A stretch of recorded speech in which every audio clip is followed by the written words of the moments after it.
What's up, YouTube? This is Too Raw for TV. You know, man, I've never seen an NBA player that gets so many passes as James Harden. Pardon the pun. I've never seen a guy get so many passes, whether it's Charles Barkley, whether it's, a Nick Wright or whoever, whether it's a Colin Cowherd. I've never seen a guy who consistently loses as much as he does in the postseason, chokes as much as he does in big games, in marquee matchups, regular season and playoffs. But in particular, as we know, even in his prime, he consistently underperformed during the postseason when his team needed him the most. Increasingly so as he got older. But yet, you'll have people say outlandish things like, he's the greatest scorer I've ever seen, or he's still, in my estimation, potentially a top 3 shooting guard ever. And they based it on numbers. And as I analyze the numbers of players today, I have to come to a conclusion. And it's an ironic one, because you hear so many young fans today negate the accomplishments of Wilt Chamberlain.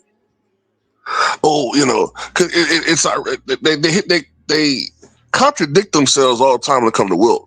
On the one hand, they'll say they don't believe he scored 100 points, right? Because scoring 100 points just seems so unbelievable. But on the other hand, they'll say, well, Wilt played against 6'4" small white guys.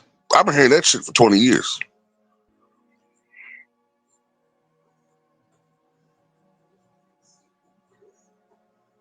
But anyway, they'll negate the stats of that era, saying that, they're inflated.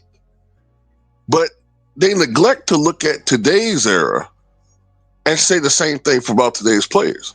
Because if you look at James Harden's numbers, if you look at Kevin Durant's numbers, because Kevin Durant averages more points per game and shoots better from the field since his Achilles rupture than he did before when he was in his prime, including his Warriors years. If that's not a condemnation of this era, I don't know what is.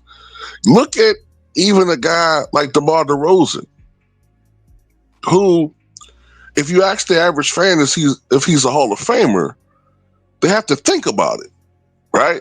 But when you look at his numbers, and the last time I looked at his numbers, I believe he was approaching 25,000 career points. That usually was a no doubt about, mark for Hall of Fame entry.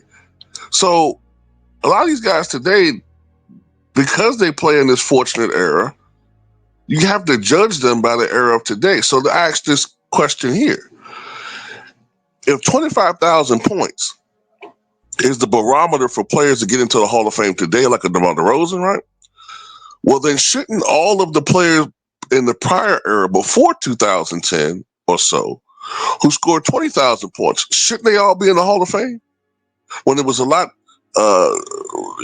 more difficult to score, when defenses weren't as handicapped, when players weren't yakking up 10, 11, 12, 13, 15, 18 threes a night.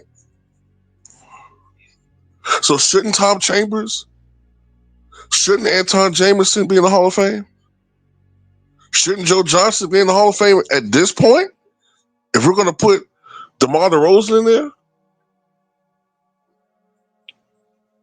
But anyway, who's another perennial playoff choke artist, by the way.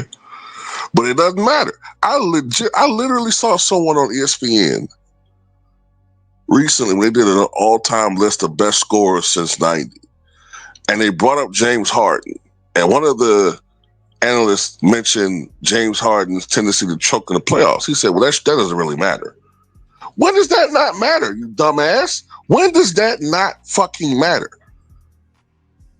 Because theoretically, if you're a great player, right? A great scorer like this. If you're a great scorer and you strategically went out there to beat up on the worst teams every night, if you played the worst teams, well, not every night, but if you went out there and played the worst teams, and you went out there with a mission to average 40 against this team that went 17-65 for the year, or team that went 20-62, or the worst defensive team in the league, to cancel out the games where you're only averaging 22 points not against the best teams, then you can lead the league in scoring.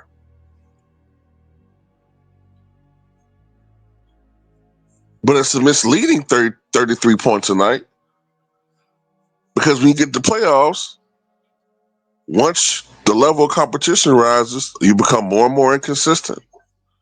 Whereas one night you're scoring 38, next night you're scoring 37, everybody think you're back. But then in a pivotal game 3 on the road, you stink it up and score 5 points. I mean, isn't that James Harden's pattern? Not to mention the fact all of the off the court things he's gotten into over the years. You know, what was it? Punching a fan, slapping some dude near the steps of a hotel room or some shit, wherever the hell he was, wasn't he in Memphis or something? I can't remember. Getting arrested overseas in Paris, was it? Somewhere in Europe with a rapper. Nobody talked about the shit. James Harden gets all these passes, bro. He gets all these passes. I've never understood it. And the reason why I think he gets passes, and I've said it before in my videos, I've hinted at it, I've alluded to it. I think he's an informant. I think he's a media informant when it comes to off the record information. And so I think as a consequence of that, I think that he gets passes, because that's the only thing that makes sense to me. Not to mention the fact that, also this dude almost never comes into, especially as he's gotten older, he's never comes into training camp in peak conditioning. So I just don't get it, man. I just been seeing a lot of people talking about how this guy is like underappreciated and underrated. I'm like, what are you talking about?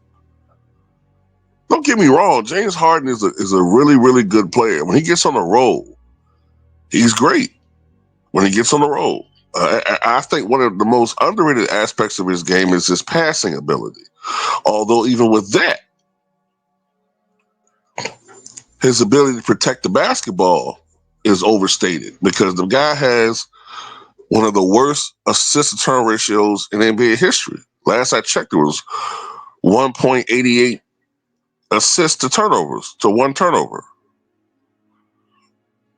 That's horrible. That's way worse than Russell Westbrook. But hey, James Harden can knock down a 3 at a less than average league clip, by the way. Even though he's considered a great 3-point shooter, he shoots about 36% from 3 for his career, whereas the league average nowadays is around 36.5. So he's still slightly below league average when it comes to shooting threes. But anyway, that's all I got to say about it, man. Tell me what you guys think.